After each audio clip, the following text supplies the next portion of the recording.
What happened to Ant-Man after Civil War? Why wasn't he in Infinity War or The Wasp? And will they ever find Janet? Find out when Johnnie Torch reviews Ant-Man and the Wasp. Welcome back, everybody, to another Johnnie Torch live broadcast. Today we're going to be taking a look at Ant-Man and the Wasp spoiler review. Long awaited. I took the week off last week, of course, because of the 4th of July holiday. Happy 4th of July, everybody, retroactively. Happy Independence Day. I hope you got out there, enjoyed the fireworks, had the barbecues, everything that encompasses the holiday, celebrating your freedom and independence. And, of course, during this time, this lofty time, Marvel had favored us with Ant-Man and the Wasp, which was my choice for the greatest, well, let's say the most anticipated Marvel film of this year. Of course, we had Black Panther, we had Infinity War, but nothing really hyped me more this year in terms of a Marvel movie especially, but I think all across the board, but Ant-Man and the Wasp. I really enjoyed the original film, Ant-Man, which kind of doesn't even really make my top 10 Marvel movies, but you can't deny that it had its own charm. It had its own uniqueness. They carved out their own little corner with Ant-Man, and I was eager to see more. I was very happy with the production. Of course, we all wanted to see the Wasp, Evangeline Lilly, of course, taking center stage. And one of my main concerns about this film was going to be that it was probably really going to be the Wasp and Ant-Man. And although it looks like it's going to be that, arguably the first, I don't know, maybe half hour of the film, I think they pretty much got equal time. Because although Wasp kind of dominates the early portions, the first half hour, I would say, I think Ant-Man pretty much does his thing the last half hour. I think he kind of gets the showstopper at the end. That's my take on it. All right, I did not take copious notes. I have only a scant list here of topics. Basically, actually, the characters. That's the way we're going to break this down. I'm just going to look at the characters, and that should, of course, bring about the topics. I've got the chat room open. If I see somebody viewing this live, I'll go back to the chat room, but I usually don't get very many viewers. Han Solo was present for the Solo review. You can check that out. But apart from that, I don't get too many viewers in the chat. But I will try to address comments, or you can remind me of some things maybe that I'm not getting to. I really enjoyed this film. Let us just start with that before we get into spoilers. I will say I really enjoyed this film. The way I summed it up on Twitter, just to give like 2 or 3 sentences, was it didn't disappoint because I was looking forward to it, and I, was hyped about this more than anything else. It's kind of a low-key film, which, not low-key, low-key, which I think it was smart of them to put this out immediately after Black Panther and Infinity War, where the stakes were just so gosh darn high. Black Panther, well, I would say Black Panther, the world was at stake. Killmonger was going to start like World War III or whatever. But it did feel very intimate, Black Panther. Of course, when you come to Infinity War, it's like on a global scale. It's on a cosmic scale. The universe itself is at stake and this and that. This was very small, no pun intended, small and personal story that only affected the lives of a handful of people. And that was very refreshing to me. I was very happy to see that, and I welcome that. And if you are looking for something like that, this will be up your alley. I also think that this is probably going to be put in the same camp, if not now, eventually, because the bloom is still on the rose with this film, and I'm still hearing a lot of people say positive things about it, which I agree with. But I do think eventually this will be put in the same box as Thor: The Dark World, Iron Man 2, the films that basically were not, I don't know, for lack of a better term, not super ambitious. And I I love Thor: The Dark World. That was my favorite Phase 2 film. So again, the fact that it really wasn't, an epic scale blockbuster didn't really affect me. Same thing with Iron Man 2, which has its problems to be sure, but both films still really good. And I think most people would agree that Marvel hasn't made an outright bad film yet.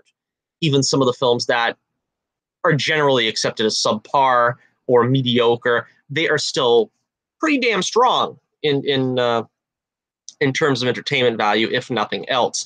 I don't have a lot of backgrounds here. We're going to change the background once in a while because I'm sure I'm going to get long-winded, and this will, instead of being a half-hour review, it'll probably be an hour and 15 minutes or something. But thanks for joining me, and hopefully you're in it for the long haul. Okay, to start off, we'll take it from the beginning now. The movie starts with Hank and Hope, and Hope has still got the classic haircut of the Wasp, and this is apparently right around the close of Ant-Man.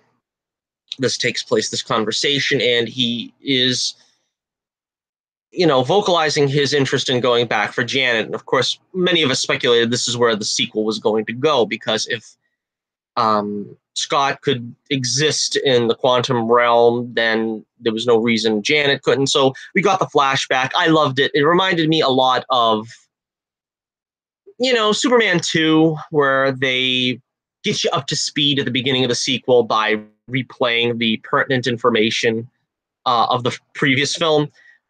Spider-Man 2 did that perfectly well as well with the, I believe it was Alex Ross did the art. And so I really love that. I love when they try to get you up to speed and, give you some flashback. Then we have the de-aging technology, which a lot of people are heralding as very good. Of course, we saw some of it with Michael Douglas being de-aged for the prologue in the previous film. Again, looks very good. This time, Michelle Pfeiffer. And, Michelle Pfeiffer looked amazing de-aged. I mean, that is probably the best de-aging I've ever seen on an actor. She looked like she stepped basically from the Batman and Robin outtakes. She just looked great. Of course, she ages very well. Not to be patronizing or anything, but she really did age very well. And seeing her completely in the current state of, I guess she's in her 60s, she looks really good as she is in this film. Let's see. So they fully explain what's gone on, almost absurdly so, with Scott's house arrest. After the events of Civil War, he was put under house arrest. He and Hawkeye took a plea deal, which apparently, as long as they make no contact with the quote-unquote renegades, such as Captain America, Black Widow, whatever, and I guess as long as they don't have access to any technology that would be forbidden to them, they got a plea deal to stay in house arrest for 2 years and 3 years of probation. And of course, Scott has the ankle bracelet and, all that stuff, all that good stuff. And of course, this was a deal they took because they have a family to support and to engage in. So this begs the question, or at least, it comes to mind that, did Cap actually release them? Because at the end of Civil War, we see him show up, and did Hawkeye and Scott say, no, I'm good, I'll see if I can cut a deal? Because it looked like basically they were going to put them in a hole and throw the hole away, I guess, to quote from Suicide Squad. But in any case, they got a deal, and so Scott is trying to do whatever he can to amuse his daughter, Cassie, for the weekends he has her, I guess, and he makes this elaborate tunnel and stuff. He's learning magic, which I thought was all very good. I enjoyed all that stuff. Cassie, of course, the same actress, Abby No, I don't get her name. I put some of the cast members' names here, but she's also very good once again. She was really the heart and soul of the first film. I really enjoyed her relationship with Scott in the original film, and I enjoyed it just as much here. So then we have his, for lack of a better term, probation officer, Jimmy Woo, who is sort of the, the fly in the ointment for him, if you will, in this whole episode. And I really liked the time span of this episode. We have a lot of things converging at the same time, and it's over a very brief amount of time. So Scott has 3 days left on his sentence before the house arrest is over. And of course, that coincides with the experiment that Hank and Janet are going to make to rescue Janet. I mean, Hank and Hope are going to make to rescue Janet from the quantum realm. Also enter the Ghost, who is played by Hannah John Kamen. I actually wrote her name down because I thought she was very good. I was very impressed with her. A lot of flack gets taken with the Marvel villains, and to be honest with you, some of them are kind of underwhelming, but I mean, I never really had a problem with Ronan the Accuser. I never really had a problem with, I mean, they were serviceable. I never had a problem with Malekith, really. They're not wide, they're not very deeply drawn characters, but that changes here. Even though she doesn't have like a huge presence, I suppose, and compare her to Killmonger or Thanos, of course, she doesn't have that big of a presence, but we do get her backstory, and we do get a very interesting character in there. Very interesting because the stakes for her are her life. She's not in this for glory, treasure, not even revenge, really. She is only in it for survival. And that is a very fresh and unique take. And that's coming from somebody. I'm a person that really likes the out-and-out villain. I like the out-and-out Red Skull, who basically, he's a Nazi. You can't sympathize with him in the least. You know he's doing wrong. He knows he's doing wrong. And you hiss him and so forth. The more popular villain is the Thanos, who has a method to his madness. Even though you disagree with the way he's going about things, you understand that in his own way, he makes a point. And the same thing kind of goes here with Ghost. She's that kind of character where she's doing things acting out of desperation. She's not exactly evil. And this has caused some criticism of the character, actually, because a lot of people are saying, well, we don't have a real main villain in this film. That's not true.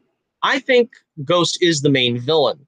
The problem is, though, is we don't really get to see her do anything evil. We're only told it. And I think had she killed someone early on in the film to show the stakes of what she was willing to do, probably would have gone a long way to cementing people thinking she was evil. At the end of the film, I don't want to jump too far ahead, but she says, I've done terrible things and I'm on the run, basically, but you don't have to be, to Goliath. We'll get to him in a second. And the flashbacks and so forth are meant to inform us that she was an assassin. She was, trained by S.H.I.E.L.D. basically to kill their enemies by using this amazing power that she has to phase in and out of reality. So, again, it's more told and not shown, and I'm usually against that, but I felt we got enough information in this instance that we really didn't need to see a gratuitous killing just to prove her cred. But we also get her threatening a child. I mean, really, if, you can't get any lower than that. So at one point, she tells Goliath, Scott Lang has a child and they'll do what I say if I get that child. And Goliath is like, no, that's crossing a line. I'll help you, but, you're not going there. So basically, you have to also understand that Goliath has her on a leash of sorts. I don't think he can completely control her, but he basically is threatening to withhold help from her. And as ruthless as she is, he will only allow her to go to a certain level before he will pull out his support, and she will really be alone in the woods. So again, I thought she was a great character. I thought the actress was very good. I thought she empathized. You could empathize with her very well. You could see in her eyes, and she was very emotional at times. I thought she pulled it off very good. Of course, the original character was a man, and I'm not for fooling around with the characters and so on and so forth. Now, it helps that the Ghost is actually an Iron Man villain, and not really being an avid Iron Man reader as a kid, I didn't know the Ghost from a hole in the ground. So, had they tried to do this with Green Goblin or something, obviously I would be like, don't mess with it. But, this is kind of a place where they gave me a compelling villain that I enjoyed. I'm not really going to complain, even though, yeah, that's kind of a no-no. You don't mess with gender changing and changing the background of the character and this and that. I don't believe the Ghost in the comics was I don't believe he had the problem of phasing and this and that. I think it was just the suit that gave him that power. All right, so before we get to the other villain of the film, let's get to Goliath, because we mentioned him several times. Of course, Lawrence Fishburne playing Goliath, previously known as Perry White, previously known as Morpheus, previously known as Cowboy Curtis. Yes, I go back that far, and I remember Cowboy Curtis from Pee-wee's Playhouse. But I thought he added the right oomph to the character, if you will. It could have been a thankless role. I think in the hands of another actor, an actor of less quality, this would have been a thankless role and a throwaway role. I think that he elevated this role somewhat, which is kind of disappointing to me. I'm a little disappointed that more wasn't made of Goliath. It's because of several things. They made him sort of an enemy, which, again, I don't have extensive knowledge of the 70s Marvel, but from the few issues I have, like of Marvel 2-in-1, stuff like that, where Goliath was a partner of the Thing, for lack of a better term. He was pretty much a good guy. He was an altruistic guy, and this and that. They got some of that with him trying to do this good stuff for Ghost. But they had him antagonistic with Hank. They had him sort of being, a sidekick to kidnapping them and threatening them and this and that. I don't know if that really served Goliath, the comic character, very well. I don't know if that was an accurate portrayal either. And again, I'm not even talking about the things that bothered me about this film, but I do think you have to have some fidelity to the original source material, and I don't know that they captured Goliath very well. Now, what my original instinct was that Goliath was going to be a friend and a sort of a member of the Secret Avengers. Now, not to be confused with the comic Secret Avengers, but I figured that Hank and Janet and Bill, I think is his real name, I had a feeling they would be like Secret Avengers that did stuff nobody else knew. But they did it in the 60s.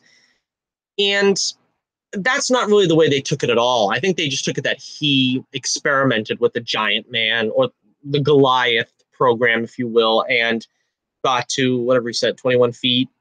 And it was more sort of just an academic exercise, not that he was a superhero. So again, this is, I kind of feel like they wasted the potential of him. The ending is very open-ended for a film. We'll get to the ending when we get to the ending, but they left it very open-ended that you don't really know what becomes of either Ghost or Goliath. Just that she tells him that she's going to be on the run because she's basically a criminal. Although, it's not really, defined, because what status is Shield in now? I mean, it's basically just Coulson and the gang, right, on the TV show. I don't really know what reach Shield has after the Winter Soldier, but anyway, she's on the run from them still, apparently, and Goliath is still going to be keeping an eye on her, I suppose. All right, so let's get to the first action scene, which is the Wasp taking on Sonny Burke, I believe is his name, Birch. Walter Goggins plays Sonny Birch, and a lot of people as well do not like this character. I love this character, and I'll tell you why, for one reason alone. He's an A-Team villain. Honest to goodness, he's an A-Team villain. If you watch any episode of the A-Team, and trust me, probably about 89% of them have the same formula, had this character in it, where he's like some kind of Southern gangster who comes in, pushes his weight around, and needs to be taken down a peg, ultimately by the A-Team. I recognized this character right off the bat, and I enjoyed him. Now, he's not flashy. He's not... I'm reluctant to say he's not necessary. I believe he's necessary because my original thought when I was watching it was, this is sort of the... what's his name? Max Schreck in Batman Returns, of course, film with Michelle Pfeiffer. But Max Schreck was sort of like an unnecessary role, I always thought, in that. It's like he's sort of a linchpin to sort of, move things around to make sure people are in the right place for the right purpose and stuff.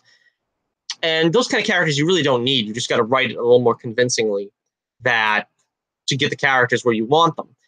But I think he was necessary for one reason particularly, because he was the conduit to which we had Luis and the gang. We got pretty much them into the film through them. So, yeah, I think he was all right. I think he was an all right character. Let's get to, well, we're jumping all over the place because, like I said, I'm talking mostly about character than I am storyline. But the first action scene, we get to see the Wasp in action for the first time by herself, which, again, was all right. And, I mean, the action scene was great, but I'm saying, I guess the idea was to introduce her alone so we wouldn't have the competition between her and Ant-Man. And I love this action scene in the kitchen of the restaurant. She's apparently doing some underhanded deals with Sonny in order to get the parts they need to make the quantum realm thingamabob. And as I said in my trailer review, she takes on the guys in the kitchen sort of like Sebastian in The Little Mermaid with the chef.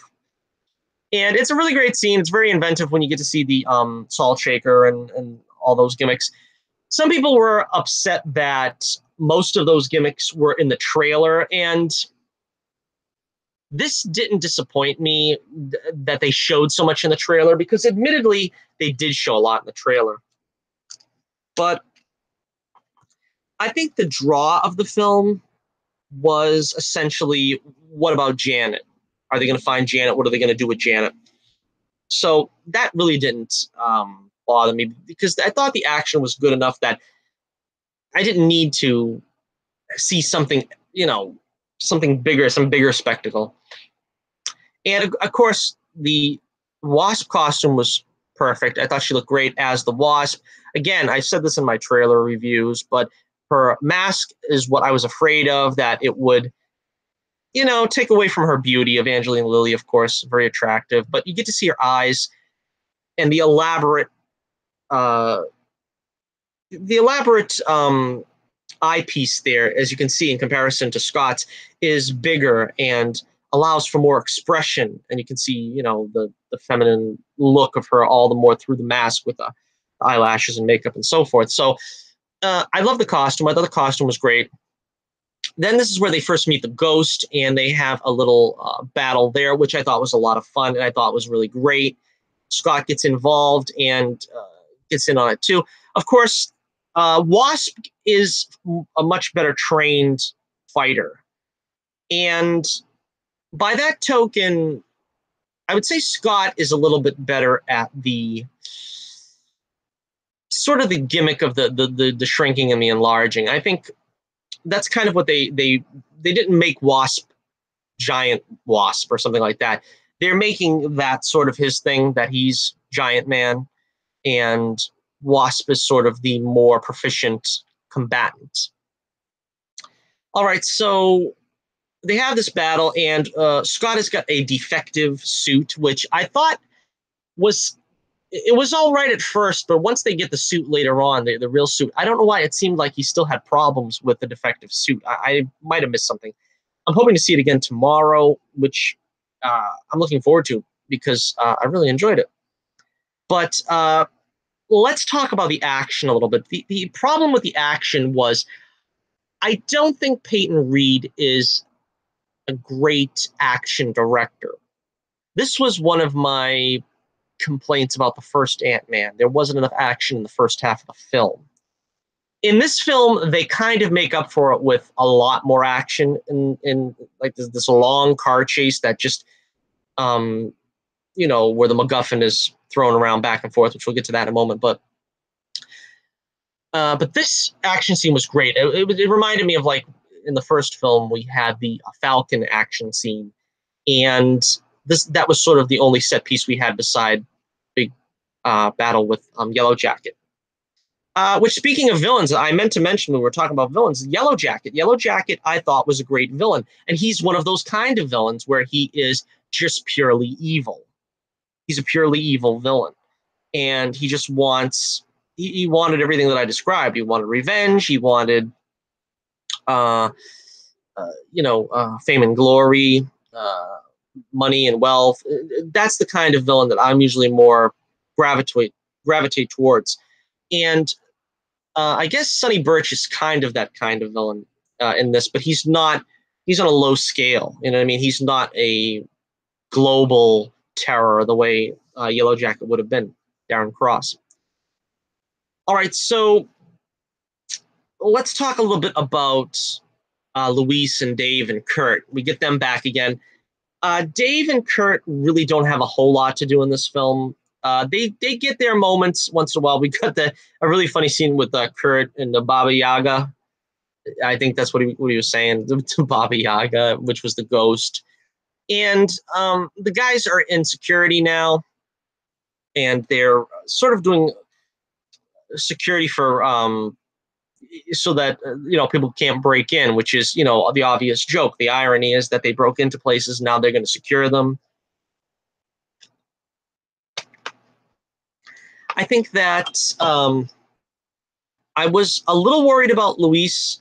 Michael Pena, of course, did a great job again here. I was kind of worried he was going to get sort of, I don't know, like a remake sort of his character. Didn't happen. I think they really did keep to the essence of Luis. They had the great scene everybody's going to point out, which is the truth serum scene. This was really funny, where Sonny has got Luis and them, and he's going to interrogate them, and he gives essentially the truth serum to Luis, who, of course, calls it the truth serum, which highly offends the gangster or whatever that is going to administer it. And this causes Luis to launch into one of his great stories, like from the first film, where he talks about how he met Scott.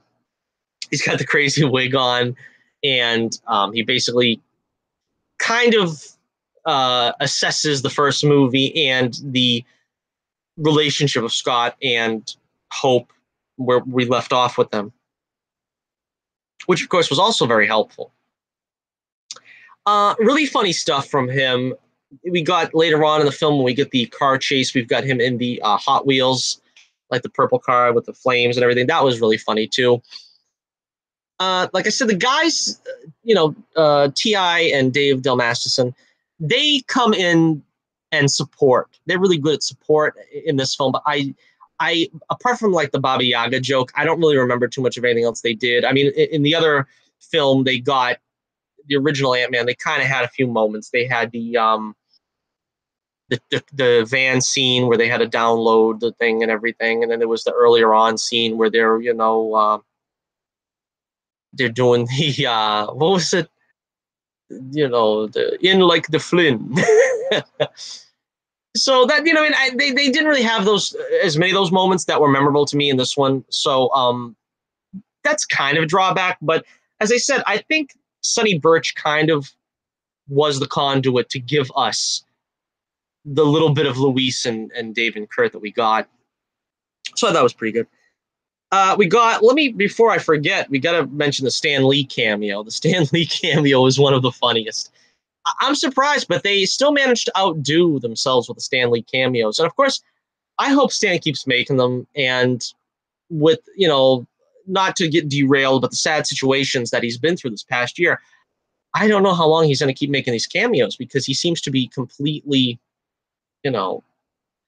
going through some pretty tough times, crucible of sorts. But let's talk about this cameo. It was really, really funny.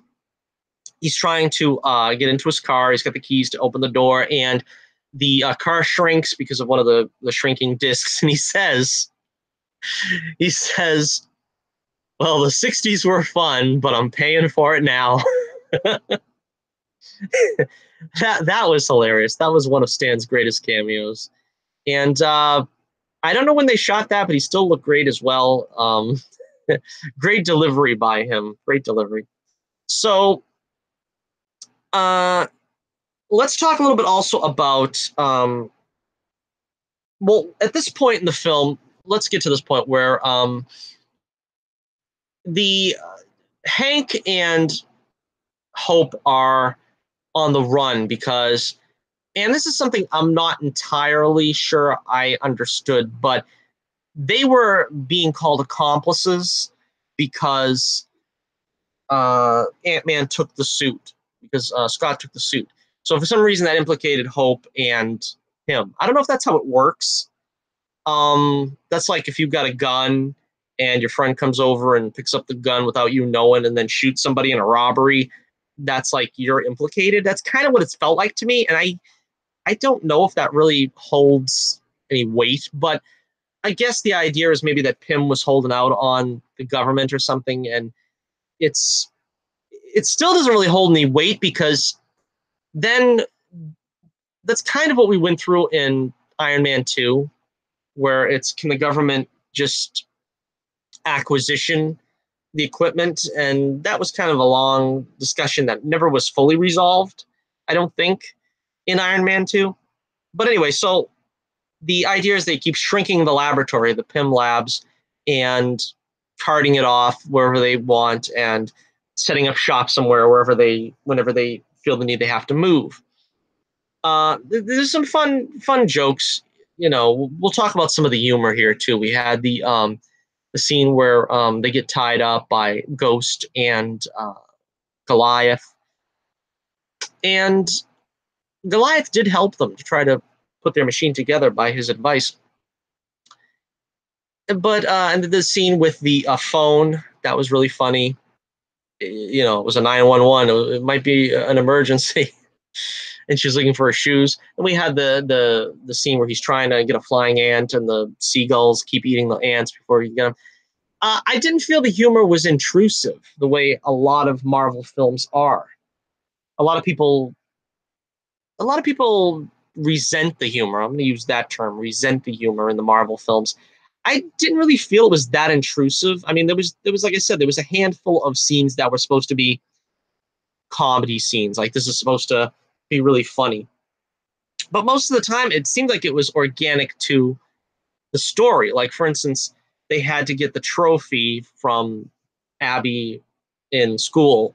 And, of course, he's got the broken down suit that makes him the size of a, 7-year-old or something. That was a funny gag, and it was organic to the story. It felt like it belonged. It didn't feel like they were just trying to throw in jokes, quote unquote. Same thing with the truth serum gag, and most of these other gags. It felt, to me at least, very organic. So that was funny. The school scene was pretty funny, and they didn't milk it for all it was worth. I thought they were going to have a principal catching him, and then some shenanigans ensue or something. No, they just did the gag of, oh, isn't it funny? Look, he looks like a little kid. that was pretty cool. All right, so all right, well, let's get to the let's see. Let's see my notes here. Okay, I thought the action was really good. We have at this point, again, this is what I said. This is where all the worlds converge. And I think also Stan Lee was very good at writing that, where you had the horns of the dilemma. That's something Stan Lee was always great at. And the horns of the dilemma here is Scott has to keep going back in order to make sure he's home for the house arrest people for the police. And, you know, at the same time, Ghost is got days, maybe weeks, and she's not going to fool around. She's going to get the quantum realm energies or whatever. And we've got the Wasp who has to find her mother within 2 hours. And dovetailing into that, of course, that was another funny scene, which of course could have gone wildly wrong, but where Michelle Pfeiffer's Janet sort of possesses Scott for a period of time and ends up acting through him. It's never taken, you know, like I said, it's never taken too far. I think there's a chance where they could have milked some of this, where sometimes Marvel is guilty of milking a joke too long or making a joke go on until it's uncomfortable or something. But they did a good enough job of making it feel organic to the story. So that was funny. That was humorous. And when they come back to the lab, Scott has to leave, and he goes back, and he ends up not getting caught. And this was one of the things that I liked about the film that wasn't particularly as strong in the first film. I liked that we had everybody on the same page finally. Let's talk about Maggie and Paxton. Bill Carnavelli, I think his name is, and Judy Greer. And I think what's her name? Abby Forsyth. Yeah, I think that's her name. Anyhow, Cassie. I think I was calling her Abby earlier. Anyhow, Cassie. Yeah, I like that they're all on the same page now because I really didn't like it with the relationship drama. That's something that really turns me off to a movie when we have like relationship dramas and he's having trouble with his baby mama and the boyfriend is giving him grief and he can't see his daughter and this and that. That was all cut out of this film. And I think that improved this film. I mean, that put this film up in my estimation by a full point, you know, because everybody's on the same page now. And they're basically trying to keep, you know, they're playing keep away with the police, with the Jimmy Woo, but they're not really, not all Vincents are aspiring against him this time. So that was fun. And he has the conversation with Cassie, where she wants to be his partner, which was cute. I thought that was cute. I mean, they really, she's very cute, the actress there, Abby. She's really cute. And they really focus in on that relationship again, which is something that was pivotal, I think, in the first film. And again, you get the sense that this is still the core of the story. This is still the heart and soul of the story, and they're going back to it. Which is something, if I don't want to digress, but that's something that I think they didn't do with Spider-Man. In their fear of going back to Uncle Ben, they really didn't stick to the core component of Spider-Man. But here, the core component of Ant-Man, at least the Scott Lang Ant-Man, is the relationship between him and his daughter.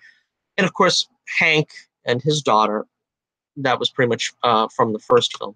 All right, let me move on here a little bit. We're going to change the background again because it's been like another 15 minutes. So, all right. All right, so let's see here. Whoa, that is not what I was trying to do. Okay. That was just a brief intermission there for y'all to catch your breath. All right, so we're halfway through the film. Let's see, anything else that we want to talk about here? We got through the comedy, we got through the action. Of course, we've got the action scene. Let's talk about the action again. The car chase. this was really inventive. I really liked the the action with the Wasp jumping in and out of the cars and fighting, and Ghost jumping in and out of the cars and fighting. This was very inventive. And I think part of the problem is, and we're going to go back to what I was talking about earlier, which I should have probably put this all in one segment, but the idea is that when you're doing a character like Ant-Man and the Wasp, you really can't focus on sort of a slugfest. This is not like Thor and Loki or Hulk and Abomination. This is about people that can get big, get small, get regular sized, fighting someone who can get, you know, uh, intangible and so forth, whatever. So by that token, I think they did a great job. Part of the problem is, like I said, with that kind of style action, it's very fast paced. So I think if I had one major criticism of this film, it's like I said, indicative of the first film, the action is not very long and not very frequent. You get like one action set piece at the beginning, you get one bigger action set piece at the end. And the fun is in seeing the shrinking and the growing and the shrinking and the growing and the banter. That's pretty much the strength of the film. I don't know. My concern, I think, is, well, I'll get to that in a moment. Just put a pin in that for a second, because we're going to get to the end in a moment. But I just want to focus on the car chase a little bit. We get Luis involved, like I said earlier. I thought that was great. He has a part in the action, the last act, just like the first film. Then we get Giant Man. First, before we get Giant Man, we got that scene there where Ant-Man is taking on the Ghost. And it looks like he's getting his butt kicked. And I kind of was like saying to myself, all right, I know Wasp is better at the hand-to-hand combat, but she did train Scott, and he looks like he's pretty helpless here. It looks like he's useless. But the idea was they were doing the misdirect because of the magic. The magic comes back into it, of course. And the misdirect was that they were going to take care of the MacGuffin, which was the laboratory, while he was taking on the Ghost. So a lot of people are like, well, is this going to be kind of like SJW where Ant-Man's a complete screw up and it's like the Wasp is going to bail him out all the time? Not necessarily, because he's really indispensable in this film.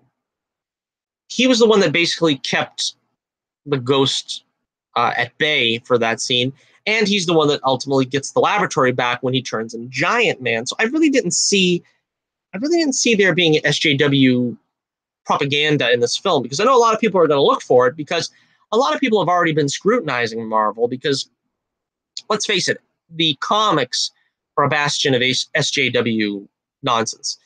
And people are deathly afraid, I would say, of the Captain Marvel movie, because Captain Marvel has been sort of the poster child for Marvel's SJW antics. The term Carl Manvers comes to mind, although I have a lot of confidence in Feige. I've said that before. I have confidence in Feige that he's not going to let it get out of control. I think, honestly, Spider-Man Homecoming was a step in the wrong direction for SJW nonsense. Some of you may disagree. I thought it was a little SJW heavy. But there really hasn't been a huge misstep in that direction. Even Black Panther, which could have been a SJW disaster, really was not very preachy. It had a couple of moments that I objected to, which you can look at my Black Panther review if you want to go into that. But basically, I think they've kept an even keel, and I think this film also does as well. I don't think really, as I said in my trailer review, I kind of don't want to repeat myself, but when you established in the first film that Hope is pretty much trained for this her whole life, she's gotten, martial arts training. She knows how to use the suit. She knows how to use the Pym particles and the shrinking abilities. She knows how to control the ants mentally with the device. There really is nothing that she can't do. So since she's so well trained, by comparison, Scott, who is basically just a cat burglar, he's not going to look as impressive. And like I said, he's got his own role, though. He's got his own role of being Giant Man and some of the things that he can do with, the forte that's his forte, the breaking and entering type things. He's better at that. They have to play to each other's strengths. They can't just say both of them are perfect in both situations. One is better in one situation, and another is better in another situation. That's where you have partners. We'll get to that again in a second. Okay, so all right, so let's get to Giant Man now. Giant Man, he gets the lab from Sonny Birch and gives him just like a flick. That was funny. That's basically all he got for a fight with Sonny, was just flicking him with his finger, and that was pretty funny. That all things considered, and because of I guess the faulty mechanism, he ends up growing a little too large for human standards. Although I would be willing to bet that he was about as big as he was in Civil War. So I don't know why he was quite so strained. But anyway, that he passes out, and the Wasp has to save him, and she saves him. And again, I didn't really have a problem with this. Now, meanwhile, let's get to Hank and Janet, because like I said, part of the thing I loved about this film was the urgency. Now, I said I was going to get to that in a moment, but the pacing is something that I'm kind of interested in. I don't know if the pacing will seem the same on the rewatch, but the pacing seemed very good in the sense that, as I said, everything converges at the same time. Now, I remember Michael Douglas saying he wanted more action in the sequel. And I kind of, in the back of my mind, thought that meant he was going to be the one to rescue Janet. And so I wasn't surprised by that. And I was actually happy that we actually got to see Hank Pym in the Ant-Man suit. Of course, this is a different kind of Ant-Man suit. This might not even qualify as an Ant-Man suit, but he was in an Ant-Man suit, as far as I'm concerned. So this was a good move. I'm going to talk about kind of what I would have done, but let's just talk about what happened, because I really don't want to rewrite the movie, but we'll talk about the end credit scene, which is what I would have done. I'll get to that in a second. So put a pin in that too. I got 3 pins going. I should really write it down instead of putting a pin in. But so he goes into the quantum realm. There's some fun little shenanigans, some monkey shines. He ends up finding Janet, and she's still dressed as the Wasp, and she has the poncho on or something. And it's a very tender moment, and they kiss and everything. It's just great. And as I said, Michelle Pfeiffer looks great. But one of the problems a lot of people seem to have is that she ages. Now, in the quantum realm, space and time and matter and whatever is not necessarily applicable. But I don't think that you can make ironclad statements about it, because if she didn't age, probably the reason why they didn't have her stay young is because it was going to look damn awkward, actually, to see 78-year-old Michael Douglas, or I don't know how old he is, with an actress that would have still been 35. So they kind of had to get an actress that was age appropriate for Michael Douglas, but still was pretty, I don't want to say pretty enough, but she was pretty enough to still look like she hadn't aged much. And honestly, apart from her hair going, platinum, she looked very much the same. She didn't look like she aged, too badly in the quantum realm. So if you want to call that a plot hole or an issue or something, I guess you can, but I think that the story has needs and you have to serve the story. And I think that the quantum realm, quote unquote, is, it's fluid enough where you can make up your own rules. Because you could quite honestly say, how did she survive all those years? I mean, we're not talking about reality. We're talking about some kind of reality bending situation here. I mean, how did she eat? And, drink? Where was she going to find water? I mean, you could go really overboard with this, but of course, this is a strange metaphysical construct that can basically play to whatever you want it to. So that's my excuse anyway. I know a lot of people are going to have, problems with it, whatever. And this is the interesting thing that I loved about the movie that I don't know if everybody else appreciates, but there was a happy ending for everybody. Hank manages to get Janet back. I wasn't sure Janet was going to survive. I said maybe they're going to have her die at some point. I even said this in the trailer review. I said maybe Hank will die saving her and bringing her back. Hank doesn't die. I thought maybe during the movie, I says, well, the movie will probably end with the ghost dying, disappearing, and vanishing because, it's sort of like a me or you mentality. She's like either Janet has to die because I need the energy or whatever, or Janet's going to come out and Ghost is going to die. But Ghost survives because Janet knows this glowy finger technique where she drains all the quantum energy out of the ghost.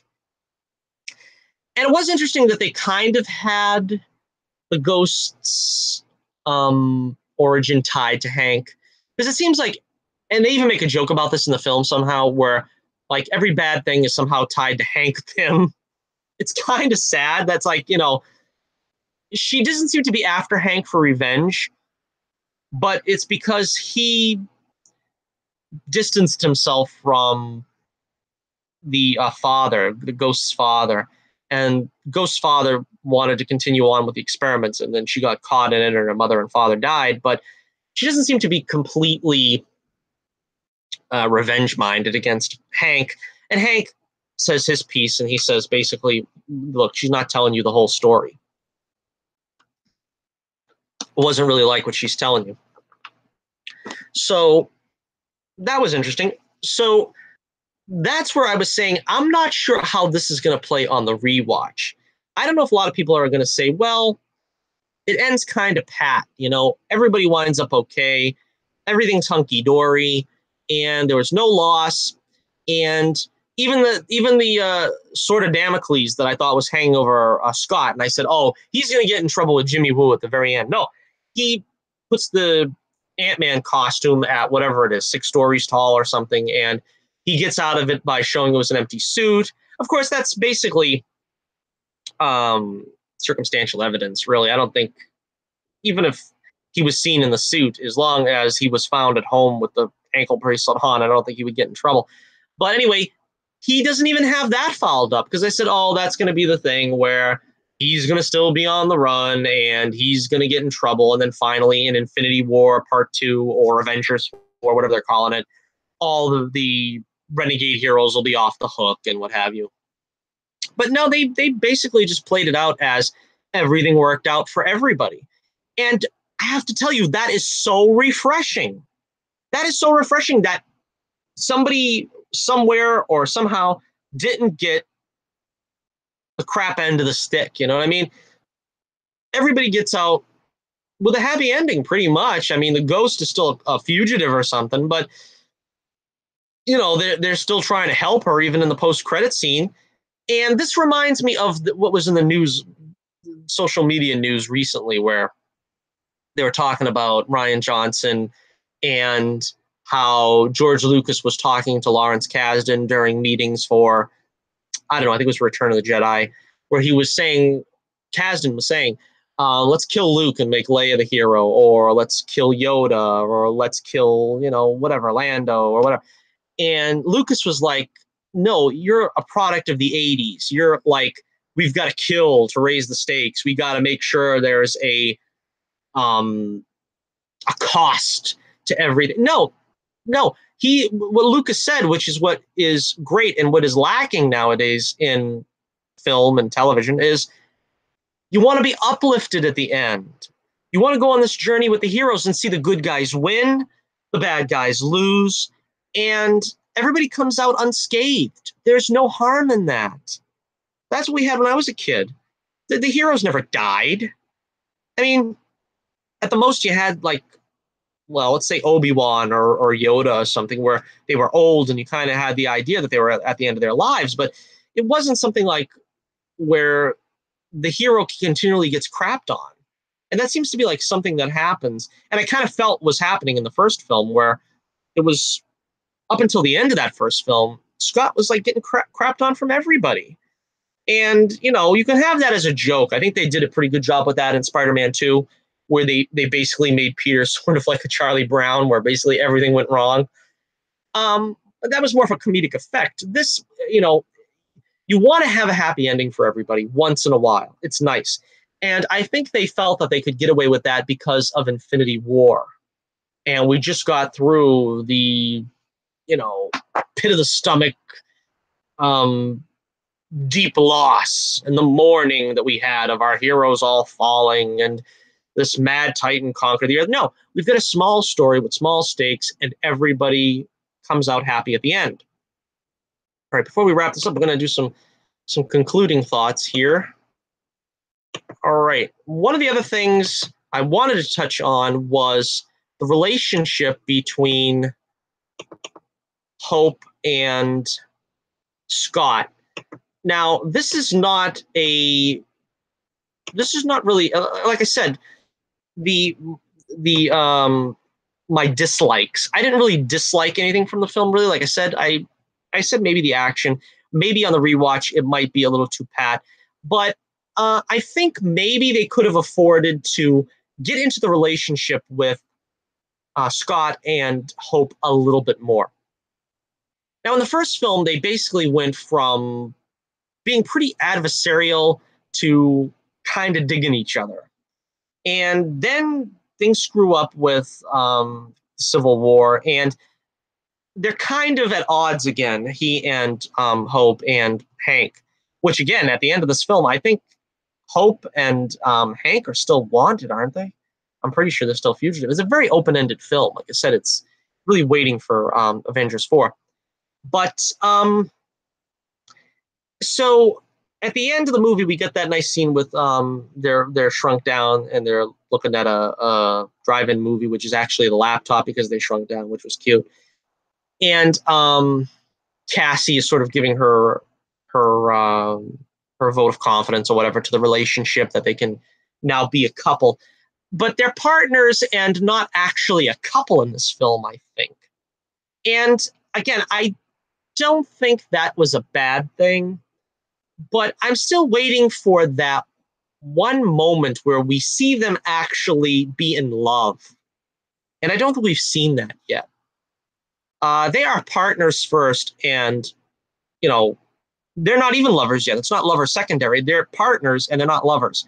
And I want to see them come to a point where they are actually in love with each other. I mean, you know, I like this sort of screwball comedy type romance they have. So don't get me wrong. I'm not saying for them to change that. But, you know, you really don't get the sense that they're in an exclusive relationship yet. And I think at some point they have to take that plunge and say, you know, Ant-Man and the Wasp are an item. They're a couple.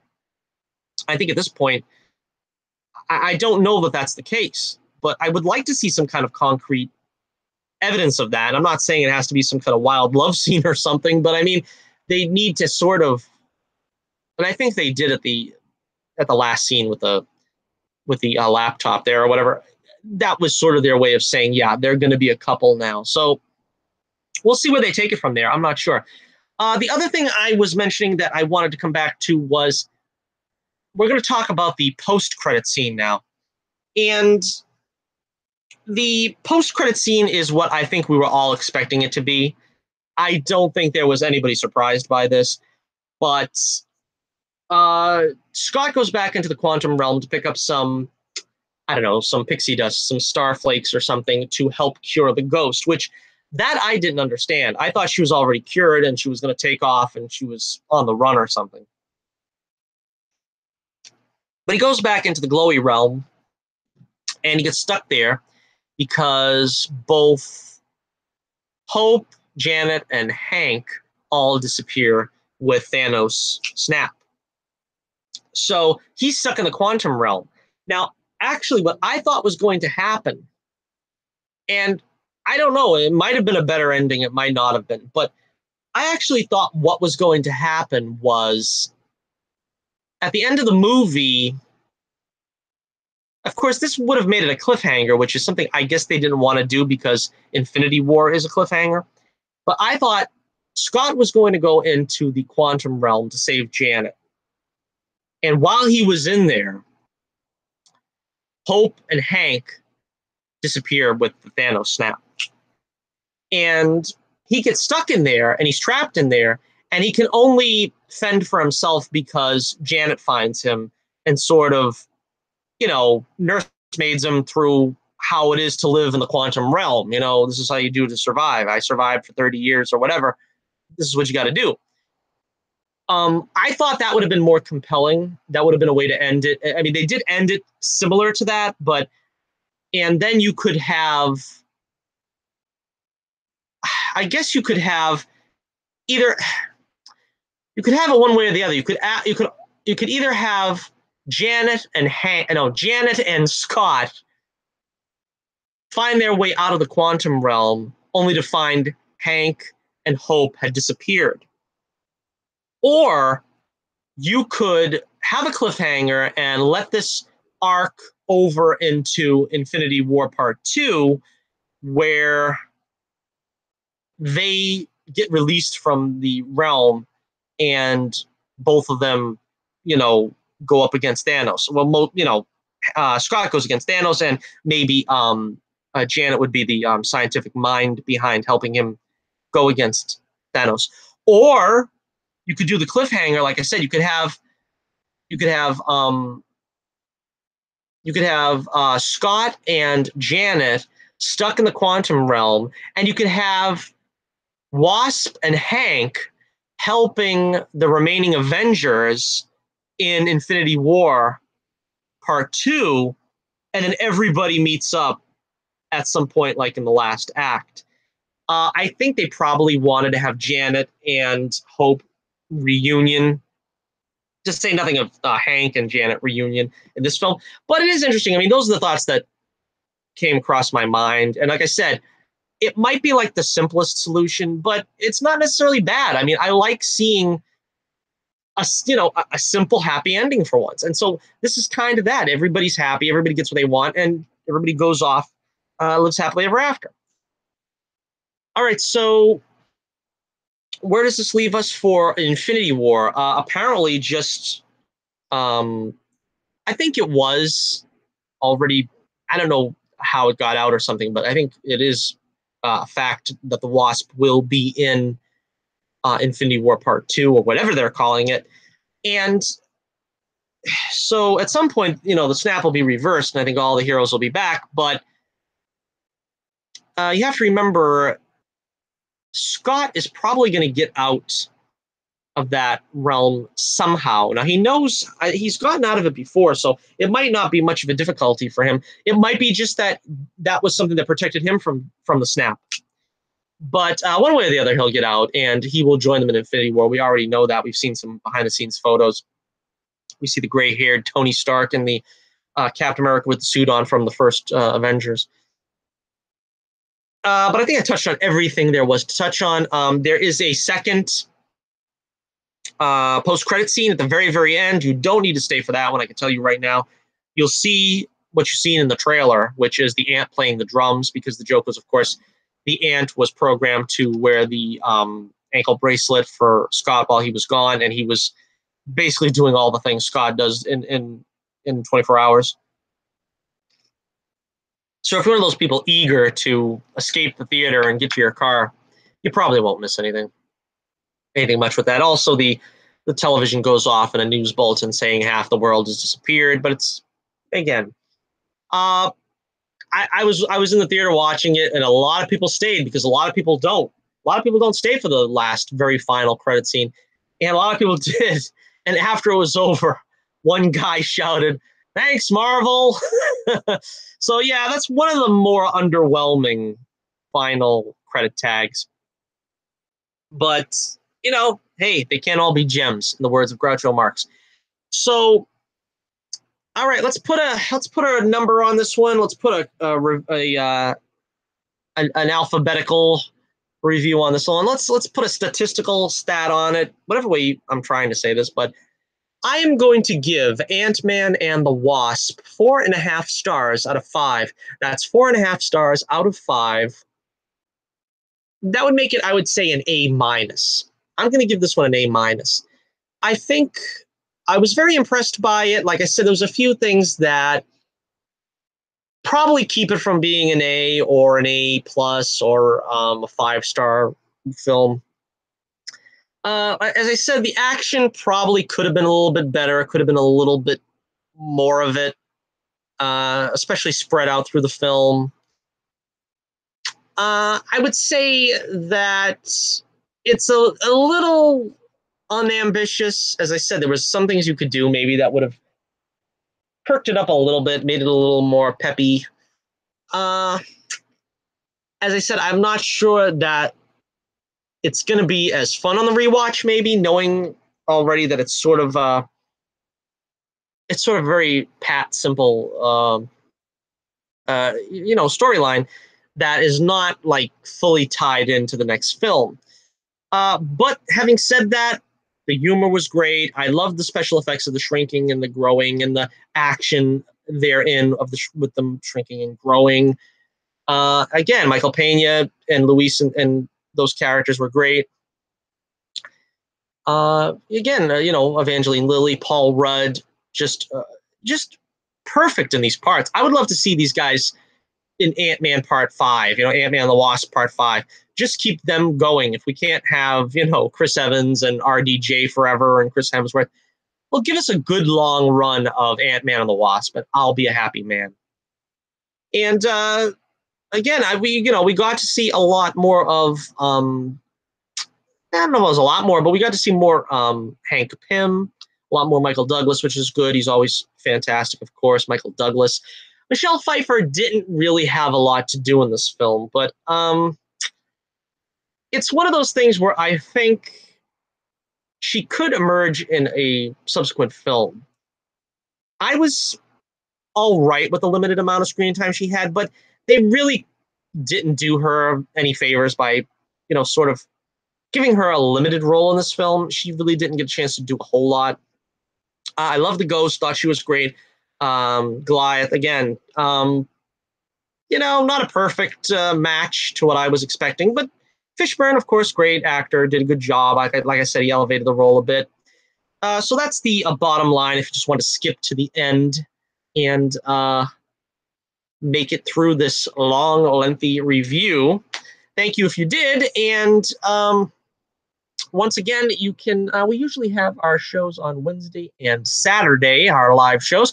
You can check my link in the description below for my website, The Adventures of Bullets Bourbon Private Eye, my comic saga.